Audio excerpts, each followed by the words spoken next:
ഭൂകമ്പം തകർത്ത മ്യാൻമറിലും തായ്ലൻഡിലും രക്ഷാപ്രവർത്തനവും തെരച്ചിലും തുടരുന്നതിനിടെ വെല്ലുവിളിയായി തുടർ പ്രകമ്പനങ്ങൾ. വെള്ളിയാഴ്ചയുണ്ടായ ഭൂകമ്പത്തിന് പിന്നാലെ ഇന്ന് രാവിലെയും ഉച്ചയ്ക്കും ശേഷവുമുണ്ടായ തുടർ പ്രകമ്പനങ്ങളാണ് രക്ഷാപ്രവർത്തനത്തിന് ആശങ്ക സൃഷ്ടിക്കുന്നത്. ഉച്ചയ്ക്ക് പ്രാദേശിക സമയം 2:50 റിക്ടർ സ്കെയിലിൽ 5.1 രേഖപ്പെടുത്തിയ തുടർ പ്രകമ്പനം രക്ഷാപ്രവർത്തനത്തെയും ബാധിച്ചു. രാവിലെ 11:53 റിക്ടർ സ്കെയിലിൽ 4.3 രേഖപ്പെടുത്തിയ മറ്റൊരു തുടർ പ്രകമ്പനം ഉണ്ടായിരുന്നു.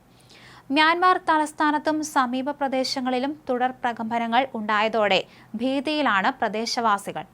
മ്യാൻമറിൽ മാത്രം വെള്ളിയാഴ്ച ഉണ്ടായ ഭൂകമ്പത്തിൽ 1000-ലധികം പേർ മരിച്ചു എന്നാണ് റിപ്പോർട്ട്.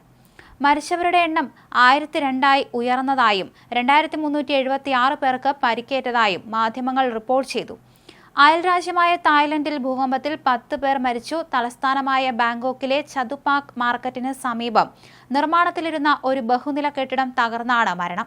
100ഓളം തൊഴിലാളികൾ അവശിഷ്ടങ്ങൾക്കിടയിൽ ഇപ്പോഴും കുടുങ്ങിക്കിടക്കുകയാണ്.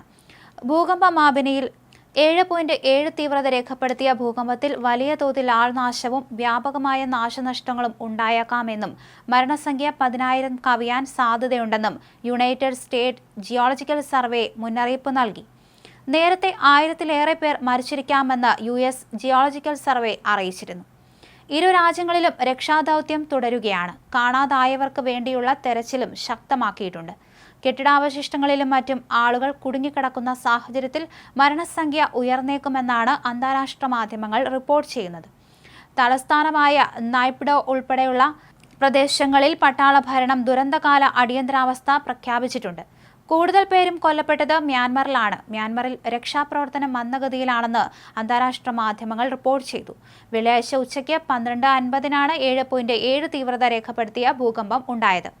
മിനിറ്റുകൾക്ക് ശേഷം 6.7 തീവ്രത രേഖപ്പെടുത്തിയ തുടർ ചലനവും ചെറിയ ഭൂചലനങ്ങളുടെ നിര തന്നെ ഉണ്ടായി. ഇന്ത്യയുടെ പടിഞ്ഞാറൻ ഭാഗത്തും ചൈനയുടെ കിഴക്കൻ ഭാഗത്തും കംബോഡിയ, ലാവോസ് എന്നിവിടങ്ങളിലും ഭൂചലനം അനുഭവപ്പെട്ടു. മ്യാൻമറിൽ തുടരുന്ന ആഭ്യന്തര യുദ്ധം അടിയന്തര സേവനങ്ങളെ ദുർബലപ്പെടുത്തിയെന്ന് ആരോപണമുയർന്നു.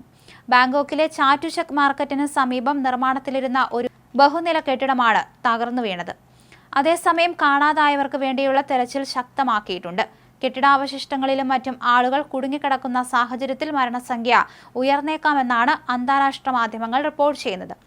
ഭൂകമ്പം തകർത്ത മ്യാൻമറിൽ രക്ഷാപ്രവർത്തനത്തിനും തെരച്ചിലിനും സഹായം നൽകുന്നതിനായി 80-അംഗ ദേശീയ ദുരന്ത പ്രതികരണ സേന സംഘത്തെ ശനിയാഴ്ച ഇന്ത്യയിൽ നിന്ന് അയക്കുമെന്ന് ഉദ്യോഗസ്ഥർ അറിയിച്ചിരുന്നു. സംഘാംഗങ്ങൾ ഒത്തുചേരുകയും ഉപകരണങ്ങൾ സജ്ജമാക്കുകയും ചെയ്തു. ഉടൻ തന്നെ അവർ മ്യാൻമറിലേക്ക് പറന്നു.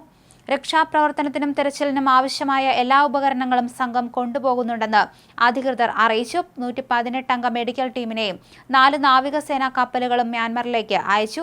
ദൗത്യത്തിന് ഓപ്പറേഷൻ ബ്രഹ്മ എന്നാണ് ഇന്ത്യ പേര് നൽകിയിരിക്കുന്നത്.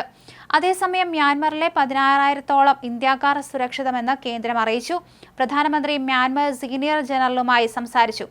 1500-ലധികം വീടുകളാണ് ഭൂകമ്പത്തിൽ തകർന്നത്. ഇവിടെ രക്ഷാപ്രവർത്തനം തുടരുകയാണ്. ഭൂകമ്പം കനത്ത നാശം വിതച്ച മ്യാൻമറിലേക്ക് സഹായവുമായി നാവികസേനയും ഇപ്പോൾ എത്തിയിരിക്കുകയാണ്. അതേസമയം തന്നെ INS സാവിത്രിയും INS സത്പുരയും യാങ്കൂണിലേക്ക് പുറപ്പെട്ടു. ഓപ്പറേഷൻ ബ്രഹ്മ എന്ന പേരിൽ 40 ടൺ ദുരിതാശ്വാസ വസ്തുക്കളാണ് കൊണ്ടുപോകുന്നത്. 2 കപ്പലുകൾ കൂടി പുറപ്പെടുമെന്ന് നാവികസേന അറിയിച്ചു. ദുരന്തഭൂമിയിൽ ഇന്ത്യൻ സൈന്യം താൽക്കാലിക ആശുപത്രി സ്ഥാപിക്കും. 118 അംഗങ്ങൾ ഉൾപ്പെടുന്ന ഡോക്ടർമാരുടെയും ആരോഗ്യ പ്രവർത്തകരുടെയും സംഘം യാങ്കൂണിലെത്തുമെന്ന് വിദേശകാര്യ മന്ത്രാലയ വൃത്തങ്ങൾ അറിയിച്ചു.